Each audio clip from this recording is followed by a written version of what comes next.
Okay, so let's start here. When you think of Dante, you probably picture this severe, grim figure, the guy who mapped hell. The man with the laurel wreath, yeah. Exactly.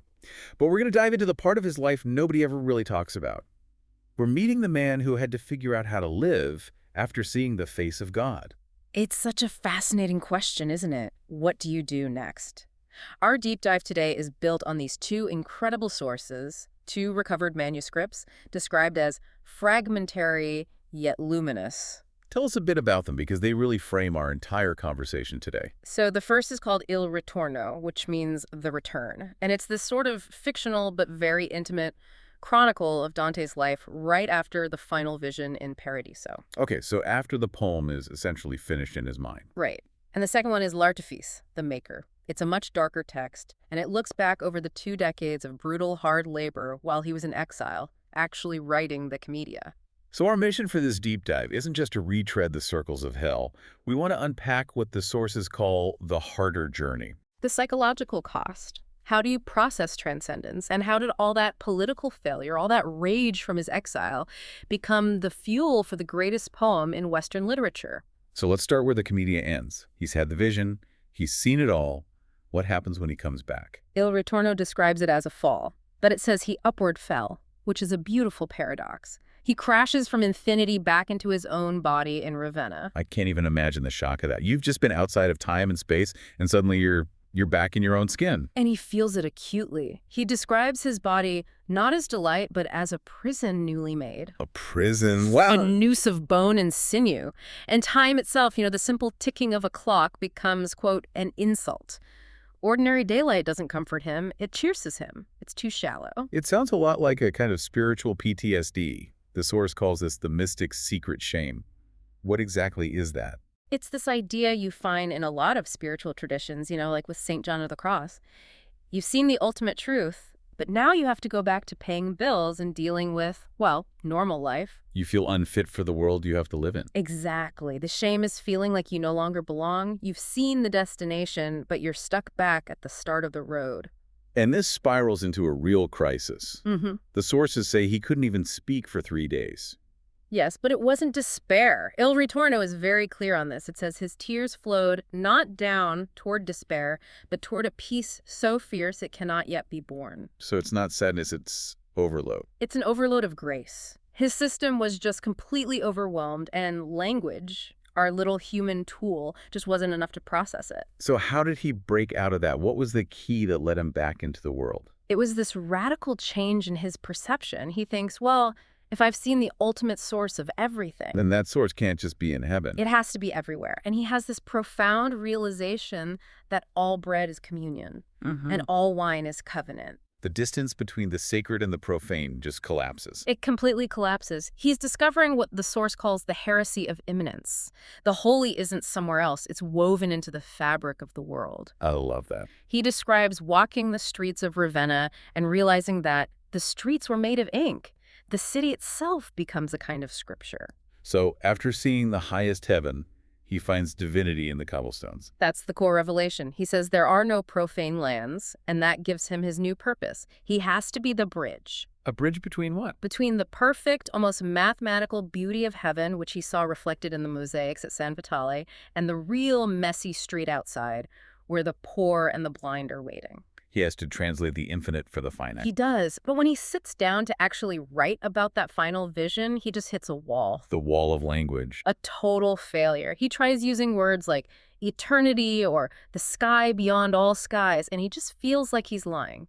He says the words, bore none of what I claim to have experienced. That must have been devastating. To have come all this way and realize your main tool, language, is completely inadequate. He throws down the quill in despair, and it's in that moment that Beatrice appears to him. But not as a celestial angel. No, crucially, she appears as she was in her youth, on Earth, wearing a crimson dress. The vision is grounded in a real human memory. And she gives him the key. She gives him the most important instruction in the whole text. She says, the poem is not the prison of the light, but the window. Build windows. Oh, that's beautiful. So don't try to capture the light. You can't. It's impossible. Just build a frame that lets other people see through it, even imperfectly. He realizes the failure is the work. The reaching is the point, not the grasping. Precisely. And by accepting the poverty of his own language, he's finally free to finish the poem. To really get that freedom, though, you have to understand the man before all this. The man who was just consumed by fury. Let's rewind about 20 years to the other manuscript, Letterface. Yes, the maker. We shift from that final piece to the raw, visceral anger of his exile, which started in 1302. And it was a complete humiliation for him. A total degradation. He was in exile from his home, Florence, and he was forced to eat at other men's tables. He tasted, and this is his phrase, the bitter lattice of obligation. That paints such a vivid picture. He's this towering intellect, but he's basically a dependent, a poet functionary. He was. He had to write flattering letters, do administrative work, and just put up with patrons he considered his inferiors. And all the while, he's secretly working on the commedia in the margins of his life. But he knew his own worth, didn't he? He understood the economy of the situation. Oh, he was keenly aware. He writes about the ratio, saying his patrons gave him bread, but he gave them eternity. He knew who was getting the better deal in the long run. Absolutely. But that didn't make the day-to-day anger any less real. And that anger was political. He never accepted his exile. No, he was actively trying to reverse it. Yeah. He put all his hope in this one figure. Emperor Henry VII. Dante saw him as a savior who would come down into Italy, crush Florence, and restore him to his rightful place. And he wrote these fawning letters, basically begging the emperor to attack his own hometown. Yes, the source calls them slavish. He was actively praying for the destruction of Florence. It's a shocking contradiction. It really is. The man writing about divine love is also writing these screeds of vengeance. And the manuscript points this out directly. It says the spontaneity of contradiction is the human plank we all walk. We aren't just one thing. He contained both that sublime vision and that incredible spite. That friction must have been the engine for the poem. It was. The worldly rage and the heavenly vision were in this constant battle inside him. And then, in 1313, Emperor Henry VII just dies. And with him, Dante's last political hope dies too. It's the end of that illusion. He's forced to accept that the world won't save him. He has to turn completely to what he calls the other kingdom of poetry. And that's when he finally figures out the structure of hell. Yes, he'd been struggling for months. He was trying to organize it by, these rigid scholastic categories of sin. Sort of like a legal code. Exactly, based on the severity of the punishment. But it wouldn't click. The breakthrough came when he stopped thinking about what the damned did and started thinking about what they loved. Morphology of love. Yeah. The shape of their desire. That's it. The punishments aren't random, they're just the logical outcome of a misdirected soul. It's an architecture of psychology, not just theology. So the Inferno becomes a map of the human heart. But mapping all that darkness, it must have taken a toll on him. A massive toll. The sources talk about the writing of the Ugolino episode, the starving father. Who eats his enemy's head. It's one of the most horrifying things ever written. And to write it, Dante had to go there. He had to become the sufferer.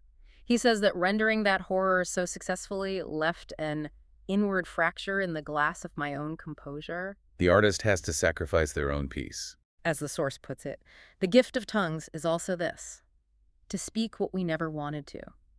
It's the cost of being a true witness. You have to get your hands dirty. And that cost wasn't just psychological. It was very real for his family. Yes.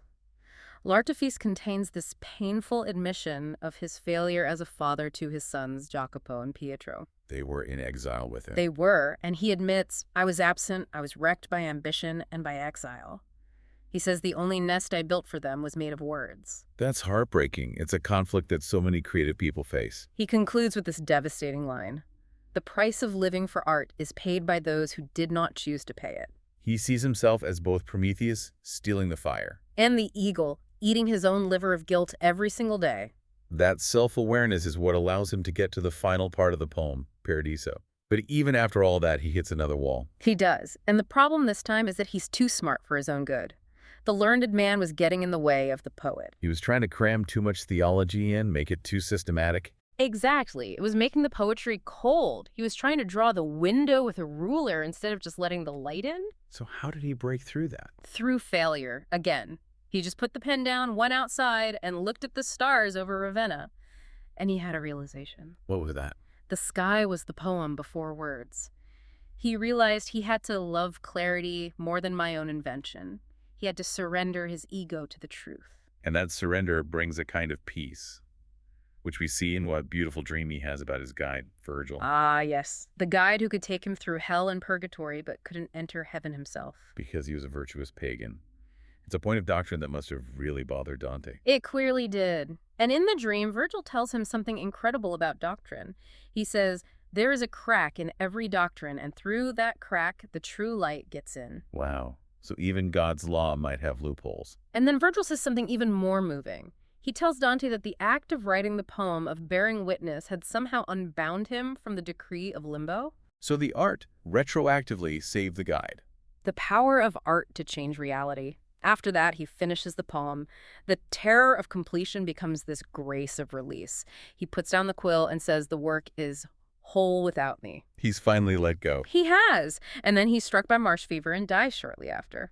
But his final prayer, recorded in Il Ritorno, is just, it's pure transcendence. What does he pray for? He asks to let the glass of language become the sky. The light he spent his life writing about finally replaces the darkness. And his final message to us, the readers. After everything he went through, the rage, the exile, the humiliation, he leaves us with this. Do not mourn me. Do not be afraid. The world is not appalling, but holy, holy, holy. What an incredible arc. From the fury of l'artifice to the peace of Il Ritorno. He finally learned that the glory he saw in that final vision was right here all along in the ordinary world. Which brings us to the final beautiful irony of his whole life's work. You have to remember, Dante was terrified of the Inquisition. Of course. He was putting popes in hell. He was challenging doctrine. He was writing heresies, but he hid them in the mist of allegory. That's what saved him. And here's the kicker. Go on. The very things that nearly got him burned, his radical politics, his theological audacity, are what made him immortal. So the subversion became the foundation. Absolutely. The church that feared him now assigns his poem in its seminaries. The journey, for him, truly was the arriving. The love that moves the sun and other stars.